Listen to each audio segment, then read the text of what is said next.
ज्या ठिकाणी तुम्ही आता तपासणी केली गॅस सिलेंडर संदर्भातला अवैध साठा आहे का, काळा बाजार आहे का, काय कधी प्रक्रिया असणार आहे पुढची आपली रेशनिंगची? आणि सध्या या युद्धाच्या पार्श्वभूमीवर सिलेंडरचा तुटवडा निर्माण करण्याची जी प्रोसिजर चालू आहे, म्हणजे जे सिलेंडरचे जे व्यापारी आहेत यांनी या ठिकाणी डॉमिनोज पिझ्झा यामध्ये एक स्टोअर आहे, त्या स्टोअरमध्ये गो गॅस आणि HP आणि इतर कंपनीचे सिलेंडर या ठिकाणी त्यांनी भरलेले आणि रिकामे सिलेंडर स्टोरेज केलेले आहेत. एक काळा बाजाराच्या दृष्टिकोन त्यांनी ते सिलेंडर स्टोरेज केलेले आहेत.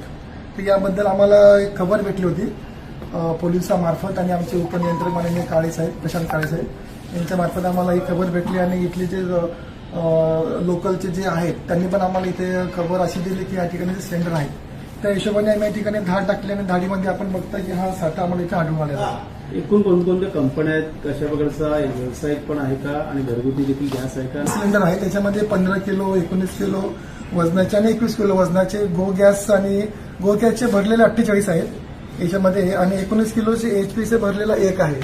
बाकी सर्व सिलेंडर हे रिकामे आहेत. एकूण 138 सिलेंडर या ठिकाणी आपल्याला आढळून आले, म्हणजे भरलेले 53 आणि रिकामे 85.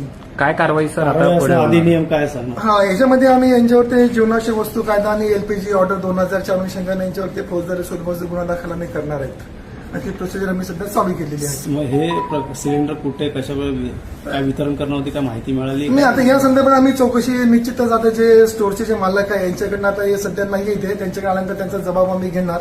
त्यांनी कशा प्रकारे कुठून हे सिलेंडर आणले आणि कशासाठी आणले ही चौकशी आमची चालू आहे. सर, डॉमिनोज पिझ्झा आहे, किती सिलेंडर त्यांना ठेवण्याची मुभा आहे आणि या ठिकाणी पाहायला गेलं तर त्यांची स्वतःची लाईन आहे का, सिलेंडर आहे का, काय वापरत होते? हा, आणि यांना सिलेंडर एवढे सिलेंडर ठेवण्याची यांना मुभा नाही आहे. शासनाने यांना फक्त कमर्शियल सिलेंडर हे 20%च देण्याचे यांना अलॉट केलेलं आहे. त्याच्यापेक्षा जास्त सिलेंडर यांनी या ठिकाणी जमा म्हणजे स्टोअर केलेले आहेत.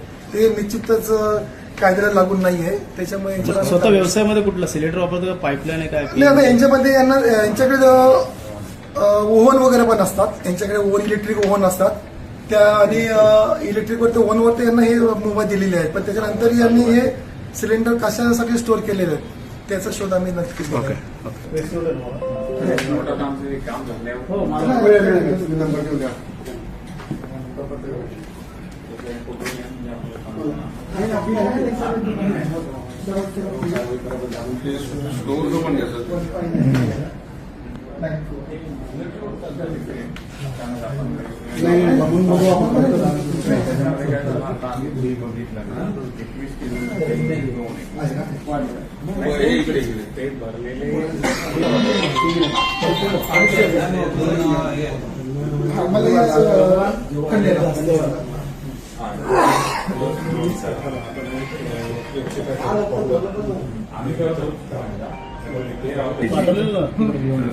त्याच्यामध्ये